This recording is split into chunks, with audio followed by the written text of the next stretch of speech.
आज का टॉपिक जो है वो वाइटल साइंस के ऊपर है। वाइटल साइंस क्या होता है कि ऐसे कुछ 4-5 साइंस होते हैं जो आपकी हेल्थ को, आपके स्वास्थ्य को लेकर बताते हैं। मतलब कि अगर आपका कोई भी लोग अगर जाएंगे डॉक्टर के पास तो डॉक्टर्स ये 4 से 5 साइंस जरूर मेजर करते हैं जिससे आपकी बीमारी का पता चल सकता है।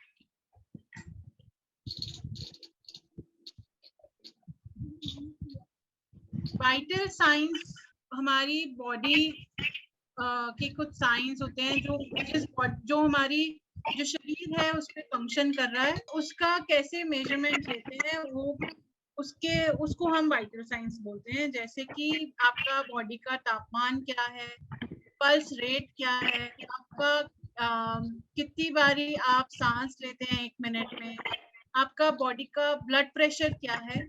ये कुछ 4 वाइटल साइंस हैं जो हमको जब हम डॉक्टर के पास जाते हैं तो डॉक्टर्स इसको मेजर करते हैं।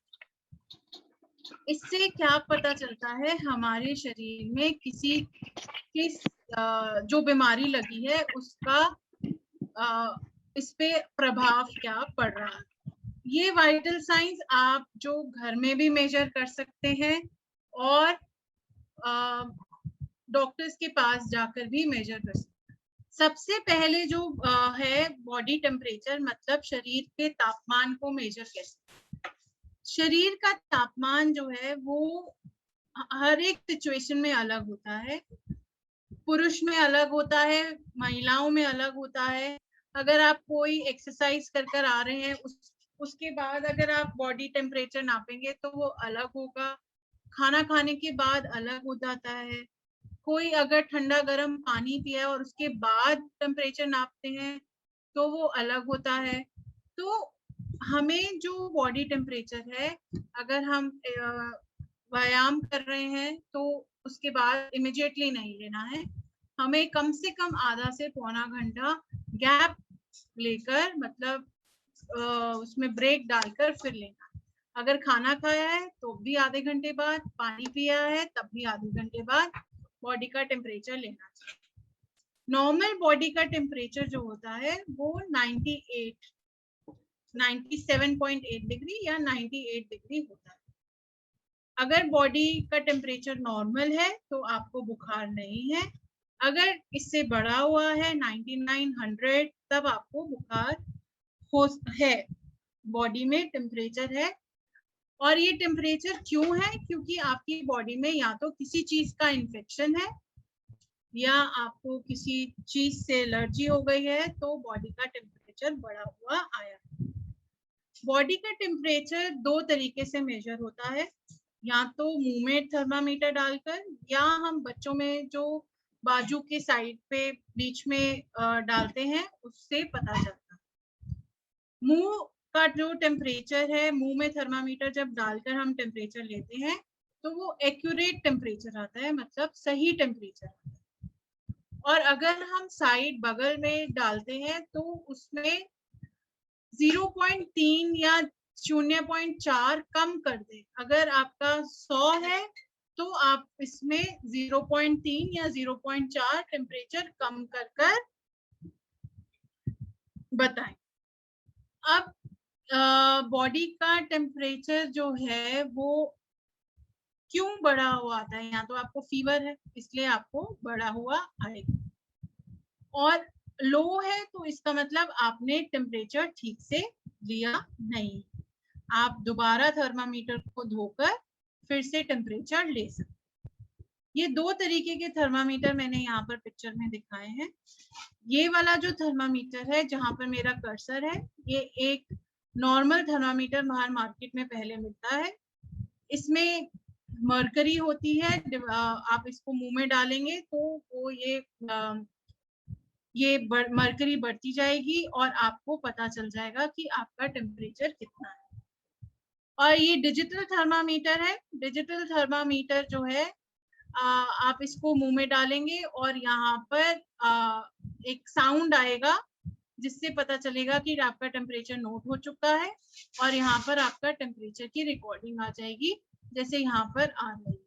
ये मेरे हाथ में डिजिटल थर्मामीटर है, आप देख रहे हो, ये बटन है, इसको अगर हम ऑन करते हैं तो यहाँ पर लिखा हुआ आ रहा है 98.4 लो। अब आप इसको मुंह पे डालेंगे और टेम्परेचर लेंगे, तो इसके बाद एक बीप आएगी, जब रिकॉर्ड हो जाता है आपका टेम्परेचर तब बीप आती है, उससे पता चल जाता है कि आपका टेम्परेचर रिकॉर्ड हो गया है और यहाँ पर टेम्परेचर आ जाता है। ये एक डिजिटल थर्मामीटर है। दूसरा वाइटल साइन आता है पल्स रेट। पल्स मतलब हमारे शरीर में दिल है, वो जितनी बारी धड़केगा उसमें से ब्लड बाहर निकलता है, और ब्लड जो बाहर निकलता है वो हमारे नसों में जाता है, और जब वो नसों में जाता है तो हमारी नसें जो है वो धड़कती हैं, और वो जब धड़कती है तो हमारा पल्स रेट रिकॉर्ड होता है। जब हार्ट हमारा जो है पंप करता है बाहर की तरफ ब्लड को, तो हमारी जो वेन्स हैं, जो आर्टरीज हैं, नसें हैं, उसमें ब्लड जाता है, और जिस प्रेशर से ब्लड जाता है वही प्रेशर हमारे पल्स को रिकॉर्ड करता है। इससे पल्स रेट लेने से हमारे को दो बातों का पता चलता है कि हमारा जो हार्ट है वो ठीक से फंक्शन कर रहा है, उसकी जो रेट है वो ठीक से आ रहा है, और स्ट्रेंथ कितना है, हमारे में ताकत कितनी आती है, पल्स में ताकत कितनी है। नॉर्मल इंसान का जो पल्स रेट होता है वो 60 to 100 होता है बीट्स पर मिनट, और ये फ्लक्चुएट कर सकता है, मतलब ऊपर नीचे हो सकता है, या तो जब आप कोई व्यायाम कर रहे हो, एक्सरसाइज कर आ रहे हो, या किसी चीज की बीमारी हो, या कोई इंजरी, आपको चोट लगी है, या बहुत ज्यादा कभी इमोशन डिप्रेशन होता है या खुशी होती है, तो हमारा जो हार्ट रेट है वो बढ़ता कम होता है, तो उससे हमारा ये पल्स रेट भी डिफरेंस हो सकता है। जो एथलीट्स होते हैं, जो भागते हैं, जो रन करते हैं, उनको बहुत सारी, वो जब भाग कर आएंगे तो उनका जो पल्स रेट है, वो हार्ट है, ज्यादा जोर से धड़कना शुरू हो जाता है। आपने भी कभी नोटिस किया होगा कि आप जब कभी वॉक कर आते हो या कोई भी एक्सरसाइज करते हो, घर में ही काम करते हो, तो अगर आप बैठोगे और दिल के ऊपर हाथ रखोगे तो आपका दिल जोर से धड़कता है। उस टाइम पे आप अगर अपनी पल्स रेट लोगे तो वो बढ़ी हुई आएगी। नॉर्मल इंसान अगर बैठा हुआ इंसान है तो 60 to 100 बीट्स आती है पर मिनट। कैसे पल्स को चेक करते हैं? यहाँ पर मैंने आपको एक फिगर दिखाई है, यहाँ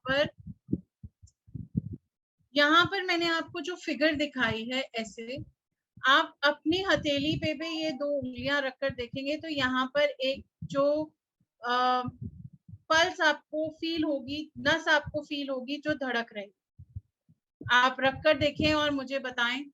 तो ये पल्स हम हथेली के नीचे यहाँ दो उंगलियां रखकर भी चेक कर सकते हैं, और कोहनी के पास भी दो उंगलियां रखकर चेक कर सकते हैं। बट जो बहुत इजी तरीका है जहां पर हमको अपनी नस का धड़कना पता चलता है, वो हथेली के पास ही होता है।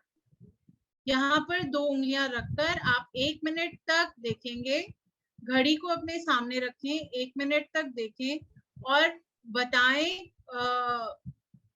आप देखें कि आपका कितनी बारी पल्स धड़कती है।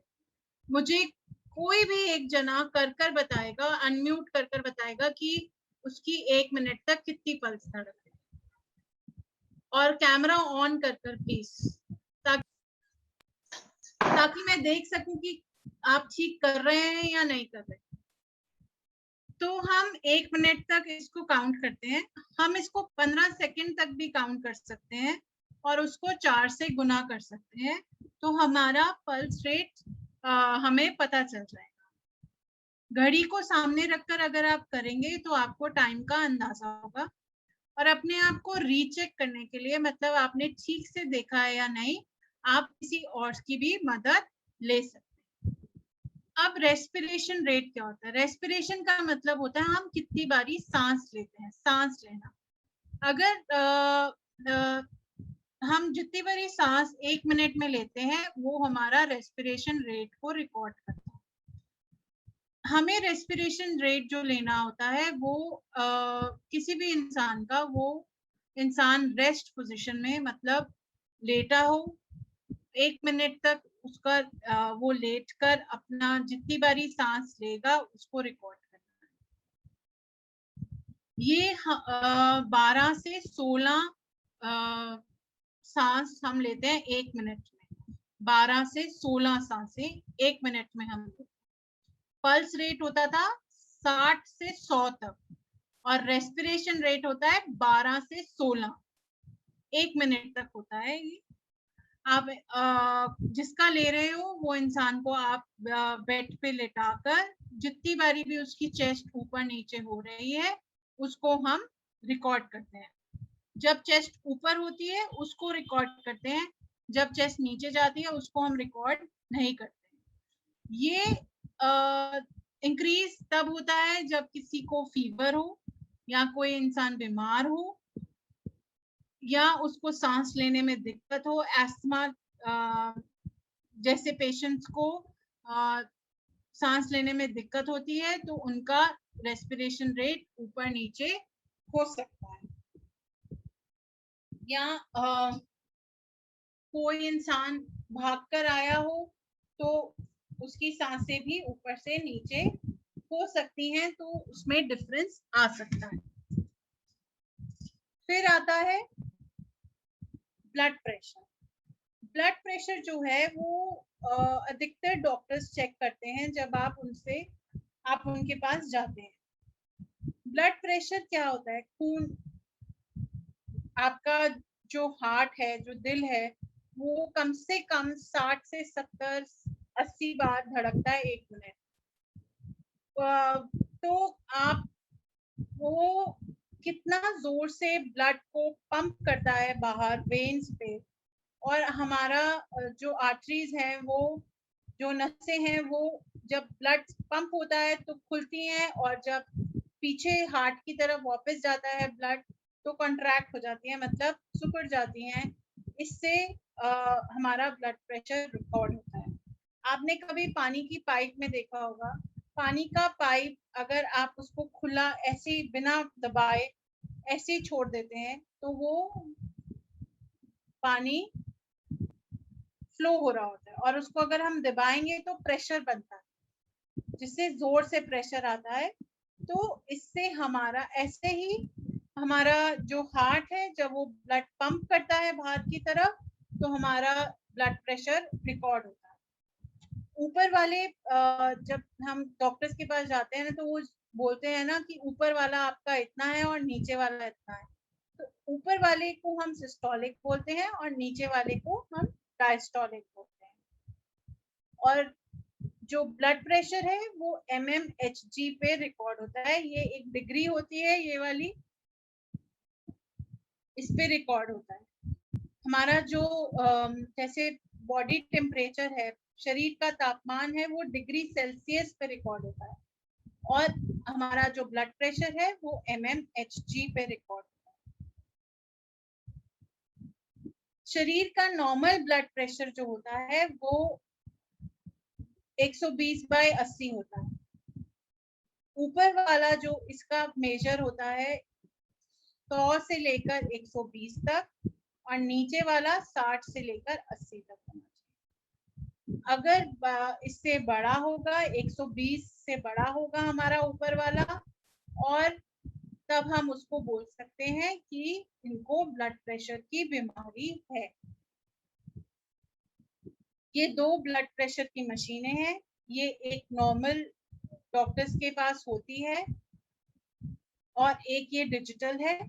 डिजिटल जो है, अगर आप इसको हम कफ बोलते हैं, इसको हम कोहनी के ऊपर लगाएंगे, और ये जो ट्यूब है ये हम बीच में रखेंगे, और इसकी जो एक एंड है यहाँ पर मशीन के साथ लगा देंगे, तो हमारा यहाँ पर ब्लड प्रेशर रिकॉर्ड हो जाएगा। मेरे पास डिजिटल है, मैं आपको उसमें दिखाती हूँ। ये डिजिटल मशीन है, इसका कफ तो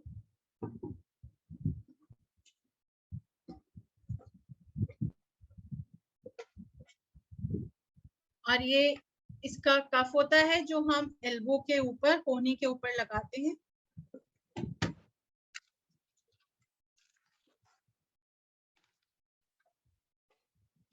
इसका एक पार्ट जो है इसी के अंदर अटैच है, जो आप एल्बो के बीच पे लगाएंगे, और जो दूसरा पार्ट है वो आप मशीन के अंदर यहाँ पर लगाएंगे इस तरीके से।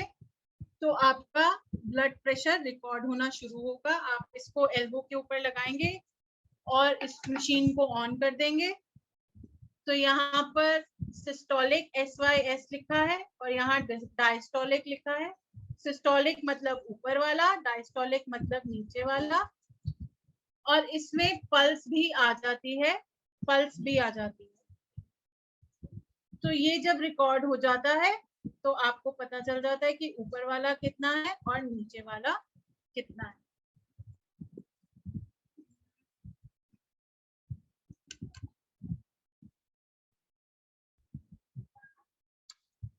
आपने इसमें अमित लिया था ना अभी?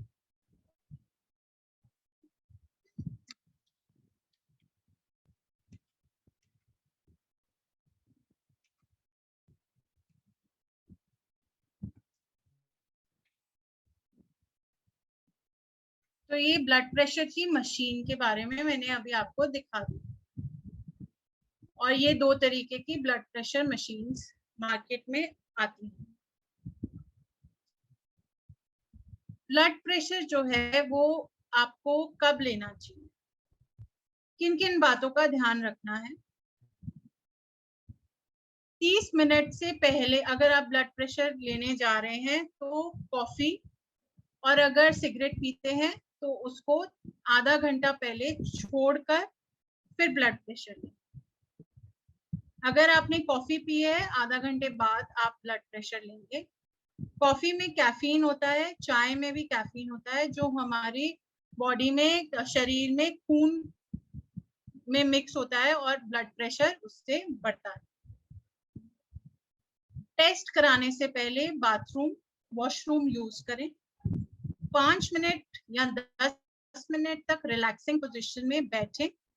सीधा बैठें, कुर्सी में सीधा बैठें, अपनी बैक को सपोर्ट करें पीछे की तरफ, हाथ की एल्बो को टेबल पे रखें। टेबल पे रखकर आराम से बैठें। बार बार रीडिंग्स लें। अगर आपका रीडिंग एक बारी रीडिंग लेते हैं और आप सेटिस्फाइड हो जाते हैं तो ठीक है, नहीं होते तो दूसरी बारी ले, पर दूसरी रीडिंग लेने में कम से कम 5 से 10 मिनट का गैप होना चाहिए। जो ब्लड प्रेशर होता है उसको नापने के लिए या तो आप सुबह लें या शाम को लें।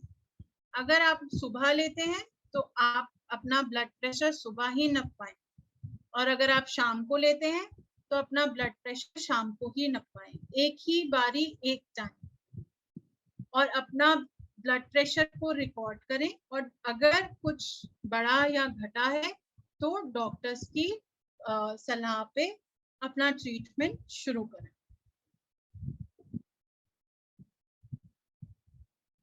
ये 4 वाइटल साइंस हैं। जब हम डॉक्टर्स के पास जाते हैं तो ये 4 वाइटल साइंस डॉक्टर नापते हैं।